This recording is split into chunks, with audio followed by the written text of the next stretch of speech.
केंद्र सरकार के लाखों कर्मचारियों की सैलरी एक बार फिर से बढ़ सकती है क्योंकि अब बारी आ गई है नए वेतन आयोग के गठन की, जिसे लेकर पहले से ही इंतजार चल रहा है और अब मांग जोर पकड़ने लगी है।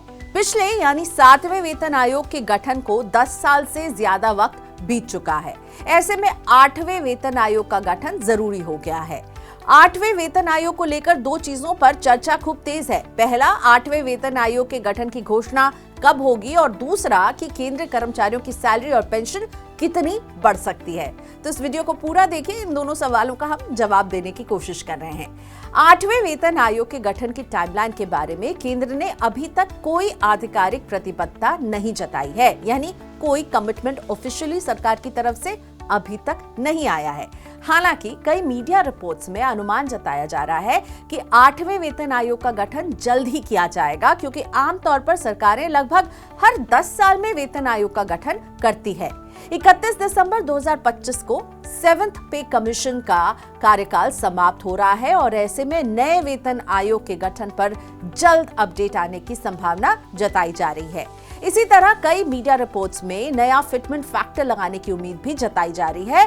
इसके आधार पर केंद्र कर्मचारियों के वेतन और पेंशनर्स की पेंशन में बढ़ोतरी के अनुमान लगाए जा रहे हैं। एनडीटीवी प्रॉफिट की एक रिपोर्ट के अनुसार national council of joint consultative machinery के secretary staff side Shiv Gopal Mishra का कहना है कि सैलरी और पेंशन में अगले रिवीजन के लिए कम से कम 2.86 के फिटमेंट फैक्टर की उम्मीद की जा रही है। हम कम से कम 2.86 का फिटमेंट फैक्टर रखने पर विचार कर रहे हैं, क्योंकि इस तरह का संशोधन 10 साल में एक बार होता है। 8वें वेतन आयोग के गठन के बाद हम यही मांग रखेंगे।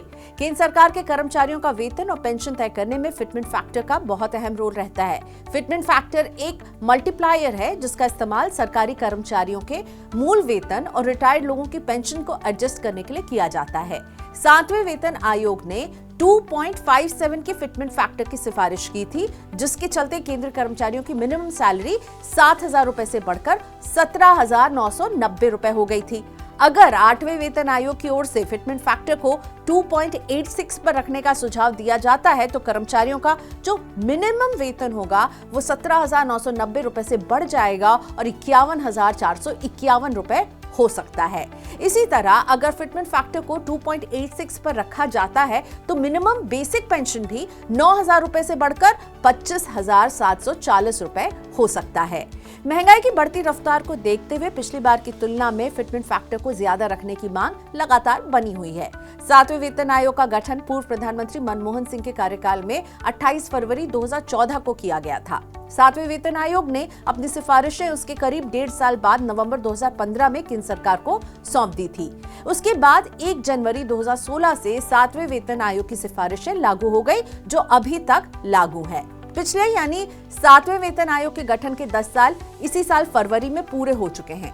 10 साल के अंतराल के हिसाब से नए वेतन आयोग यानी 8वें वेतन आयोग की सिफारिशों को लागू करने के लिए सरकार के पास जनवरी 2026 तक का समय है। यानी सरकार को हर हाल में जल्द से जल्द नए वित्त आयोग का गठन करना होगा, ताकि समय से उसकी सिफारिशें आ पाए और 10 साल की समय सीमा का ध्यान रखते हुए सिफारिशों को जनवरी 2026 से इंप्लीमेंट भी किया जा सके।